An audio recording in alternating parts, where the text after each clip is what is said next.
ஓம் ராம் ராமாய நம ராம் ராமாய நம ராம் ராமாய நம. அசாத்திய சாதக சுவாமின் அசாத்தியம் தவயம் மத ராமதூதா கிருபா சாதய பிரபு. ஸ்ரீமத் வால்மீகி ராமாயணம் சுந்தரகாண்டத்து 10வது சர்க்கம். மண்டோதரியை பார்த்தல். அங்கு தேவலோக பொருளுக்கு சமமானதும் நடுஸ்தானத்தில் விளங்குவதும் ஸ்படிகமயமானதும் இரத்தினங்களால் அலங்கரிக்கப்பட்டதும் தந்தம் தங்கம் ஆகியவற்றால் சிங்காரிக்கப்பட்ட கால்களை உடையதும் வைடூரியங்களாலும் விலையுயர்ந்த திண்டு தலையணைகளாலும் விலைமதிப்பிட முடியாத உயர்ந்த விரிப்புகளாலும் மற்றும் பிற செல்வ சின்னங்கள் விளங்கியதுமான கட்டிலை அனுமான் பார்த்தார். அங்கே ஒரு பக்கத்தில் சிறந்த மாலைகளால் அலங்கரிக்கப்பட்டதும் பூர்ணச்சந்திரன் போல் ஒளி வீசுவதுமான ஒரு குடை அனுமான் பார்த்தார். தங்கத்தினால் செய்யப்பட்டதும் சூரியனுக்கு ஒப்பான ஒளியுடையதும் அசோக மாலைகள் தொங்குவதுமான சிறந்த மஞ்சத்தை கண்டார் அனுமான்.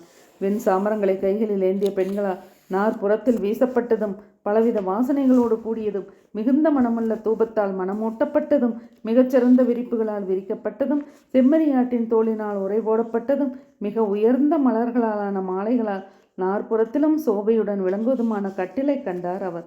கருமேகம் போன்ற நிறமுடையவன், நெருப்பு போல் ஜொலிக்கும் குண்டலங்களை உடையவன், சிவந்த கண்களை உடையவன், வலிமை வாய்ந்த தோளினன், வெள்ளிச்சரிகை நெய்யப்பட்ட ஆடை உடுத்தியவன், நறுமணமுடைய செஞ்சந்தனத்தை பூசிக்கொண்டிருப்பவன், ஆகாயத்தில் மழைக்கால செம்மை பின்னணியில் மின்னலுடன் கூடிய கருமேகம் போன்றவன், திவ்யமான ஆபரணங்களை பூண்டவன், மிக்க அழகன், காம வடிவினன், மரம் காடு புதர் மண்டியதும் உறங்கிக் கொண்டிருப்பது போல் அசைவற்றதுமான மந்தரமலை போன்றவன், இரவு கேளிக்கைகளிலிருந்து ஓய்வு பெற்றவன், உயர்ந்ததான ஆபரணங்களால் அலங்கரிக்கப்பட்டவன், இராட்சச பெண்டிற்கு பிரியமானவன், இராட்சசர்களுக்கு சுகத்தை கொடுப்பவன், மதுபானம் செய்தது போதும் என்று அடங்கிவிட்டவன், இவ்விதமாக மிக அழகான கட்டிலில் தூங்கும் வீரனான இராட்சச மன்னனை அனுமான் பார்த்தார். பெரிய பாம்பை போல் பெருமூச்சு விட்டு கொண்டிருக்கும் ராவணனை நெருங்கிய வானர சிரேஷ்டர் மிகவும் அச்சமடைந்தவர் போல் மிகவும் வேதனைப்பட்டு கொஞ்சம் பின்னடைந்தார்.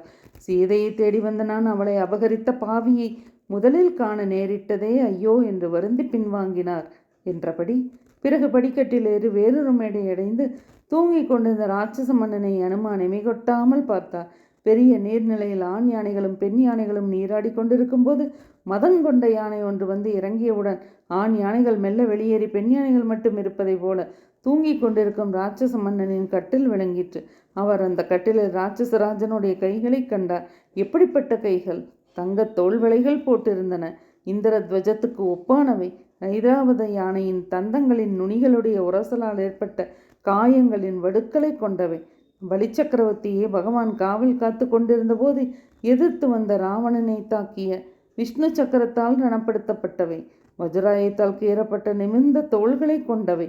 புஷ்டியானவை, ஒன்றோடொன்று சமமாக இருப்பவை, உடலுக்கேற்ற அளவோடு இருப்பவை, பலம் உடையவை, நல்ல லட்சணத்துடன் கூடிய நகங்கள், கட்டை விரல்கள் உடையவை, அழகான விரல்கள் உள்ளங்கைகளோடு இருப்பவை, சுழல் தடிபோல் உருண்டு திரண்டு இருப்பவை, யானை துதிக்கை போல செம்மையாக அமையப்பெற்றவை, வெண்மையான படுக்கையில் கிடக்கும் 5 தலை நாகம் போன்ற கைகளை கண்டார் அனுமார். முயல் ரத்தம் போல ஆழமான சிவப்பு நிறமானதும் மிகவும் குளிர்ச்சியான நல்ல மனமுள்ள சிறந்த சந்தனங்களால் பூசப்பட்டவைகளும் நன்றாக அலங்கரிக்கப்பட்டவைகளும் உத்தம பெண்டிரால் பிடித்து விடப்பட்டவைகளும் சிறந்த வாசனைகளுடன் கூடியவைகளும் யக்ஷ பன்னக கந்தர்வ தேவ அசுரர்களை அலறச் செய்பவைகளும் படுக்கையில் கிடந்தவைகளுமான அந்த கைகள் மந்தரமலை குகைகளில் கோபம் கொண்ட இருபெரும் சர்ப்பங்கள் உறங்குவதைப் போல் இருப்பதை பார்த்தார். மலைக்கு ஒப்பான இராட்சச தலைவன் அனைத்து லட்சணங்களும் கொண்ட அந்த கைகளால் சிகரங்களுடைய மந்தரமலை போல் பிரகாசித்தான். தூங்குகின்ற அந்த இராட்சச மன்னனுடைய முகத்திலிருந்து புறப்பட்ட பெரியதான மூச்சுக்காற்று மா புன்னாகம் ஆகியவற்றின் வாசனையோடும் சிறந்த தாளம்பூவின் வாசனையோடும் அறுசுவை உண்டிகளை உண்டதனால் ஏற்பட்ட வாசனையோடும் மதுபானங்களின் வாசனையோடும் அந்த வீட்டையே நிரப்புவது போல் வெளிக்கிளம்பிற்று. முத்து மணிகளால் அலங்கரிக்கப்பட்ட தங்க கிரீடம் கொஞ்சம் நழுவி இருந்தது. குண்டலங்களுடைய ஒளி முகமெங்கும் பரவி கொண்டிருந்தது. ராவணன் செஞ்சந்தனத்தால் பூசப்பட்ட மாலைகளால் அழகு செய்யப்பட்ட உயர்ந்த அகலமான மார்பு பொருந்தியவன், சிவந்த கண்களை உடையவன், சற்று விலகி இருந்த வெண்பட்டாடை தரித்தவன், உளுந்து குவியல் போன்றிருப்பவன், பாம்பை போல் மூச்சு விடுபவன், பெரிய கங்கா நதியின் நடுவில் தூங்குகின்ற யானை போன்றவன், 4 திசைகளிலும் சுடர்விடும் 4 தங்கமயமான தீபங்களால் மின்னல் கூட்டத்தால் ஒளிரும் மேகம் போல் பிரகாசப்படுத்தப்பட்ட அங்கங்களை உடையவன், மனைவிகளிடம் பிரியமுள்ளவன். பேருடல் கொண்ட ராவணனுடைய காலடியில் அவனுடைய மனைவிகள் கிடப்பதையும் அந்த ராட்சசனுடைய மாளிகையில் பார்த்தார். முழு நிலவு போல் ஒளிரும் முகமுடையவர்களும் அழகான குண்டலங்களால் அலங்கரிக்கப்பட்டவர்களும் வாடாத மாலைகளை ஆபரணங்களாக கொண்டவர்களுமான மங்கையர்களை வானர வீரர் கண்டார். நாட்டியம், வாத்தியம் ஆகியவற்றில் திறமை வெற்றவர்கள் சிறந்த அணிகலன்களை அணிந்து கொண்டவர்களாக ராட்சசேந்திரனுடைய தோளிலும் மடியிலும் படுத்து தூங்குவதைக் கண்டார் வானரர். தங்கத்தால் செய்யப்பட்டு வஜ்ர வைடூரியம் இணைக்கப்பட்ட குண்டலங்களை பெண்களின் செவியில் நுனியில் தொங்குவதையும் தோல் வளைகளையும் கண்டார். நட்சத்திர கூட்டங்களால் ஆகாயம் பிரகாசிப்பதைப் போல சந்திரனுக்கொப்பான அழகிய குண்டலங்களையுடையனவும் மங்களம் நிறைந்தவர்களுமான அந்த பெண்ணரசிகளின் முகங்களால் விமானம் போன்ற அந்த கட்டல் பிரகாசித்தது.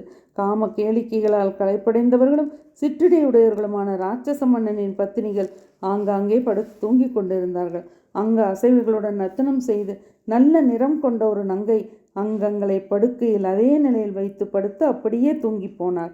பெரிய நதியில் போய்க் கொண்டிருந்த தெப்பக்கட்டையை தற்செயலாக அடைந்த தாமரை கொடி போல இன்னொருத்தி வீணையை தழுவிக்கொண்டு நன்றாக தூங்கினார். கருங்கண்ணாலான மற்றொரு மடந்தை கைக்குழந்தையை மிக்க பிரேமையுடன் இடுப்பில் வைத்து கொண்டிருப்பவளைப் போல மட்டுகம் என்று தாளவாத்தியத்தை கமுக்கட்டில் அணித்தபடியே தூங்கினான்.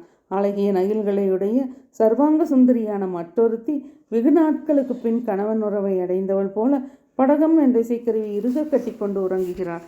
தாமரை கண்ணாலான இன்னொருத்தி மிகவும் ஆசையோடு தனிமையில் இஷ்ட நாயகனை சந்தித்து காமத்தை தீர்த்து கொண்ட காமினி போல் புல்லாங்குழலை கட்டி கொண்டு தூங்குகிறாள். நாட்டியக்காரியான மற்றொரு அழகி 7 தந்திகள் கொண்ட விபஞ்சி என்னும் வீணையை அணைத்து கொண்டு தன் நாயகனோடு இருப்பவள் போல் உறக்கத்தின் வசப்பட்டாள். மயங்கிய கண்களையுடைய பொன்னிறம் வாய்ந்த மென்மையான புஷ்டியான மனதை கவரும் அங்கங்களை கொண்ட இன்னொருத்தி மத்தளத்தை அணைத்து கொண்டு உறங்கினாள். குற்றமற்றவளும் சிறந்த வயிறுடையவளும் காம விளையாட்டால் களைப்படைந்தவளுமான இன்னொருத்தி புஜத்தின் பக்க இடைவெளியில் அக்களில் பணவம் என்ற சிக்கருவி வைத்து கொண்டு தூங்கிவிட்டாள். அதுபோல திண்டிமம் என்ற வாத்தியத்தில் பெரும் விருப்பமுடைய மற்றொரு அழகி தன்னுடைய இளம் குழந்தையை கட்டி அணைத்து கொண்டிருப்பவள் போல் ஒரு டிண்டிமத்தை அணைத்து கொண்டு தூங்கினாள். காமத்தால் மெய் மறந்தவளும் தாமரை இதழ் போன்ற கண்களை உடையவளுமான மற்றொருத்தி ஆடம்பரம் என்னும் இசைக்கருவியை 2 கைகளாலும் கட்டி அணைத்தவாறே நன்றாக தூங்கினாள். கலசத்தை கவிழ்த்து தூங்கி கொண்டிருந்த மற்றொரு மங்கை வசந்த காலத்தில் தண்ணீர் தெளிக்கப்பட்ட புஷ்பங்கள் நிறைந்த மாலை போல் தோற்றமளித்தாள். உறக்கத்திடம் தோற்றுப்போன ஒருத்தி தங்கக்குடங்கள் போன்ற 2 மார்பகங்களை 2 கைகளால் மறைத்து கொண்டு தூங்கினாள். செந்தாமரை இதழ் போன்ற கண்களை உடையவளும் முழு நிலவுக்குப்பான முகத்தை உடையவளும் காமத்தால் கலங்கியவளுமான மற்றொருத்தி அழகிய பின்பாகத்தை கொண்ட மற்றொருத்தி கட்டி கொண்டு தூங்கினாள். காம வேகம் கொண்ட மற்றும் சில நாரிமணிகள் தம்மிடம் ஆசை கொண்ட நாயகர்களை அணைத்து கொண்டது போல பலவிதமான இசைக்கருவிகளை தம் மார்போடு இருக்க அணைத்து கொண்டு தூங்கி கொண்டிருந்தார்கள்.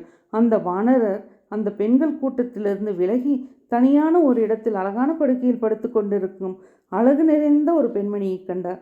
முத்து மணிகள் கோத்த அணிகலன்களால் அலங்கரிக்கப்பட்டவளும் அந்த மாளிகையை தனது ஒளியினால் அழகு செய்கின்றவளும் பொன்னிறமுள்ளவளும் பொன்னிற அங்கங்களை உடையலுமான ராவணனுக்கு பிரியமானவளும் அந்த